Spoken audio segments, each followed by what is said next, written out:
Okay folks, this is Bill from Little White Dory. We have in this corner in the man cave the two grow racks. One of them, this one, I'm taking apart. This is last year's. I'm going to reconfigure all the shelves. And then this is the second attempt with different shelf heights at different reasons and different logics. And then I'll do this one over. And I think set it up a little better with the different heights above where the seedlings will be. So that's the status of the grow racks.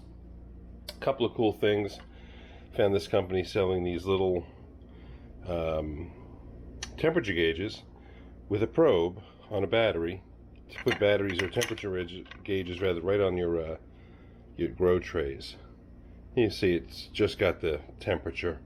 But they're very accurate. I mean, I've tested them. They're all very accurate. I have a few different sizes and versions. One of which was able to fit right into the front face of this poly grow cover that I got from Bootstrap Farmers. They're a little pricey. I'm starting to see that the heat is going to cause a little condensation on the plastic. But I have all kinds of temperature gauges that I'm checking things with. This is my heat mat controller. It's set right now. It's set for 75. It's sensing it's 74, so the heat mat is on. The heat mat thing is saying that it senses it's 74. Another thermometer says 74.4, and the accuracy of this one is, it says, let's see, can I see it? It says 75.2. So within a half a degree, it's accurate. And of course, it's saturated. I saturated these Jiffy tabs. Let's see, it's not easy to see how much water they would hold. It took 2 liters, maybe even 2¼ liters to saturate all of these. And now I'm just going to bring them up to temperature.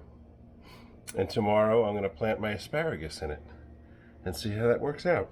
This way I have a tray with a lid. The humidity will be fine. I can take this off to get air flowing, but there'll just be one plant per pod, I hope. But this is the first of my grows for this year. Asparagus, you start apparently quite early. We've got multicolor trays. We invested a lot of money in trays. These are the thin, I'll show from the bottom, you can see there's holes. So these are going to be for growing microgreens. And to complement this, I needed to buy more plastic trays. But these are the deep ones. I needed the shallow ones. The shallow ones came, some of them were broken, and I have to ship them back via Kohl's. I also bought from Johnny Seed these trays with different size plugs, and I'm very disappointed in the quality of this plastic. It's just not what I wanted. Totally not. Let's see. Turn around. Let's see. I've got this little project here. Some people may know it, is a jodel, or yodel, if you're Norwegian, and it's the 602, which I've heard people say that it's the most widely built, made, used wood stove in the world. Super duper efficient, very airtight, and I got this for a song and a dance today. Actually, I didn't have to do the song, and I don't dance, so it was really just a great price. It comes with a decorative canopy on the top, and I can feed it from the top or the bottom. I'm going to switch it so that I can, excuse me, top or back. I'm going to change it so it comes out the back here. And I'm planning, let's see if I can put some lights on back here. Yeah, I can. This back corner of my man cave is all concrete walls, concrete floors, nothing up here. So I'm going to move all this stuff out, and I'm going to put a stove here, and we'll run it out through that window. I hope. We'll show you more video from tomorrow outside. Getting ready. Oh, here's another one. I'm trying different kinds of growing media. This is a fiber BioStraight felt. Grow your own microgreen. It is USDA certified, broad-based product, compostable. I don't know. I think it's supposed to be minimal problem. What I read about it was that it's just a biodegradable. It just says That's a good way to look at it. Substrate, biostrate, 185 felt. Not sure what it's made out of. It may be cotton. I don't know what it is, but I'm going to grow microgreens in this, either for me to sell, to eat, or to give to chickens. I also spent money on these large peat pods. I think you can see them. There's another bag, so I bought 100 of each.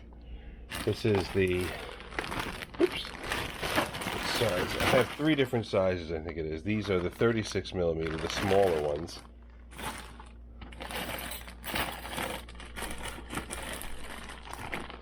Yeah, this is the 42, which is the one I probably would use if I was going to do it again. I just did it more for experimenting. And then again, these are the 50s. So, got a lot of media to grow in. Also bought a block of cocoa coir. It's a 10-pound block. I don't know, I think about $20. And it's supposed to make some ridiculous large amount of growing media. So we're going to give this stuff a try. So I have the Jiffy plugs. I have the cocoa coir. For the microgreens, I've got this, I don't know if it's synthetic. It's kind of being vague here. Just as compostable. It's got a lot of weird things on it. This product meets ASTM D6400 and it's intended to be composted in a commercial composting facility. Blah, blah, blah, blah, blah. It doesn't really say what it is. And then I also bought one other product. I'm going to come back over here. Let me see. Where are you? Someplace. Where did I put you? Oh, here it is. This is a hemp fiber called Terra Fiber. And again, we're going to do this with microgreens. In fact, they show you some good instructions right here. I'll probably literally follow them just because. But the idea is to grow them for myself, or to sell them if I'm really successful, or to just give them to the chickens. Chickens will love them. So you can see there's 10 sheets of 10 by 20. We got 10 microgreen sheets. So there's 2 different kinds of fiber. And then I'm going to use the cocoa coir as a substrate as well. And then I do plan on buying, I think I'm going to try to buy some Vermont castings, I got stoves in my head.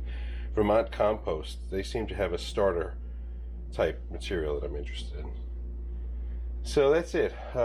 We picked up a bunch of cute stuff. The heat mat controller was cheap. There's all stuff off of Amazon. If you have any questions, leave me a comment. We've got all the seeds for the microgreens now in here and in here. I'll lay them out at some point in the future when I start growing them, and I'll show you them. What else? Oh, we still have our little chicken cam is out. I'm trying to think other projects. I bought this, let's see if I can show it over here. It's a 900 watt propane inverter generator from Ryobi with a Sears warranty.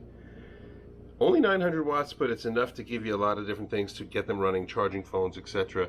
It runs on the 1-pound cylinder or a 20-pound cylinder, but on the 20-pound cylinder it'll go something like days. So for phones and lights and a few things, very handy. We've got battery from the energy fence energizer. Little one that I was going to use as a backup light for my chicken coop. Didn't get around to that. Anyway, we got all kinds of stuff. We got the tool bench over here still, and I'm going to call it quits. It's late. I got to go take a shower. We're going to start taking some sandpaper to that stove and see if we can't clean it up. And I also have bacon to slice. We got the old globe slicer all ready to roll. In fact, I'm going to take the cover off because it's just got to get dusted. And we're ready to go. We're going to cut up about 9 pounds of bacon for tomorrow. Alrighty, folks, that's the update. Bye-bye.